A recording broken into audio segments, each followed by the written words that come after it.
Hi, it's Steve. Today we're going to show you how to change the baffle kit on your washer. It's a really easy job. All we're going to need is a number 2 Phillips screwdriver, a number 20 Torx screwdriver, and a rubber mallet.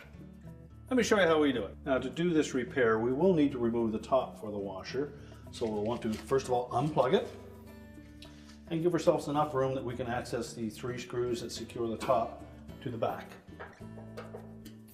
Using our number 20 Torx screwdriver, we'll remove 3 screws that go through the lip at the back of that top panel, and then we'll just pull that panel back about ½ an inch from the front of the console, and we can lift the top off and set it aside.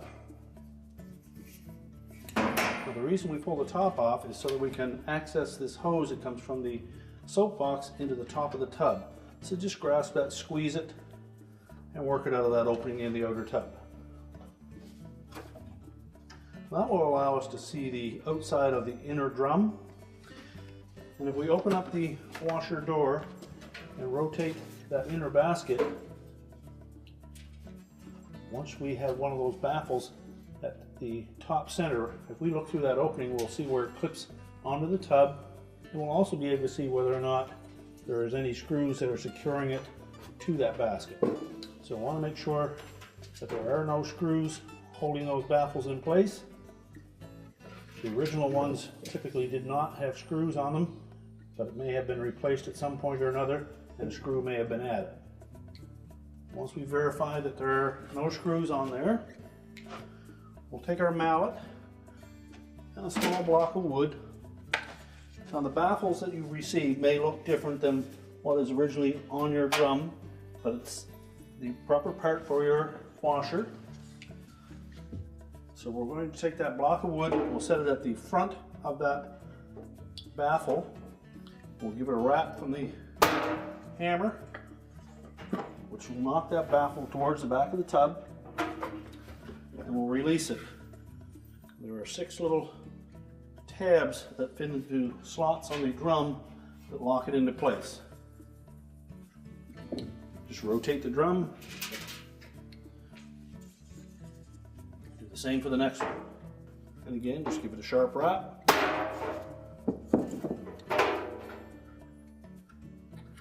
And just inspect underneath where the baffle was. Remove any parts that may have broken off or any debris that may be in that area. Rotate the drum around to the last one and do the same thing.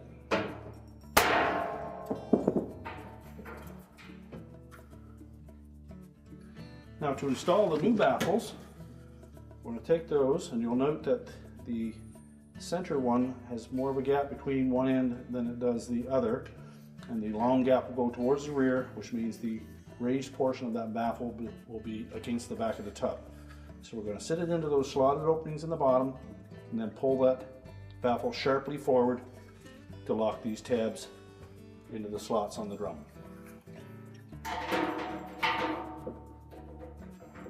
Make sure it's sitting flush all the way around, and then give it a sharp pull forward.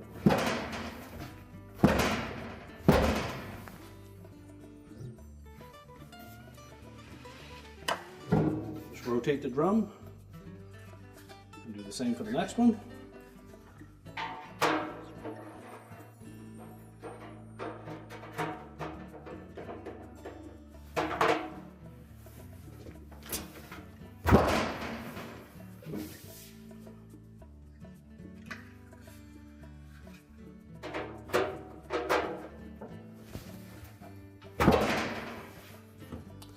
Now once we have all 3 of those pulled into position, we'll next go to the top of the tub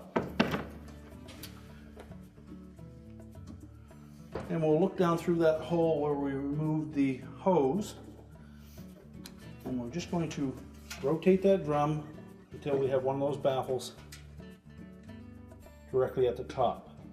If you look down through that hole, you'll see where the screw hole in that plastic baffle will line up with a hole in the stainless steel inner basket.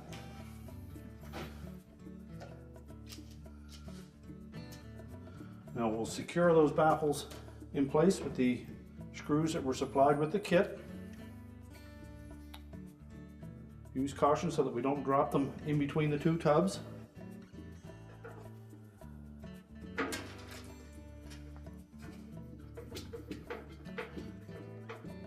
And just tighten the screw to hold it in place.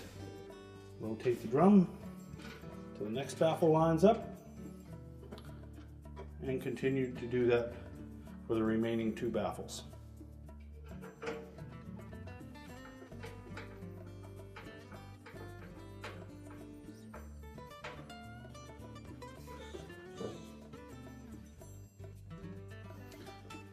Now if the hole doesn't line up, that would indicate that you haven't pulled that baffle far enough forward.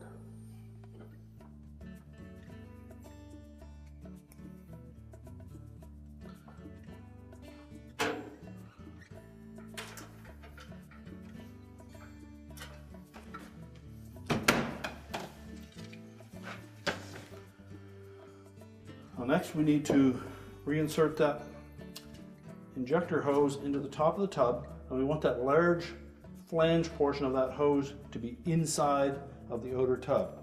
So we're just going to squeeze that all through that opening.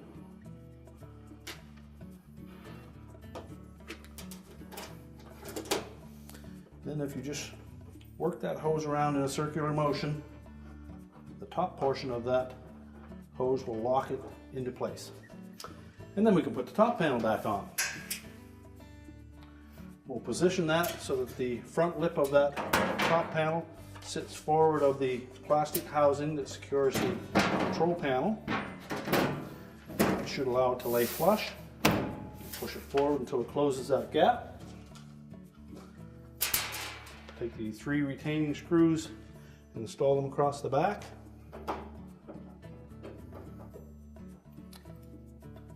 Now we can reconnect the power, and our repair is complete.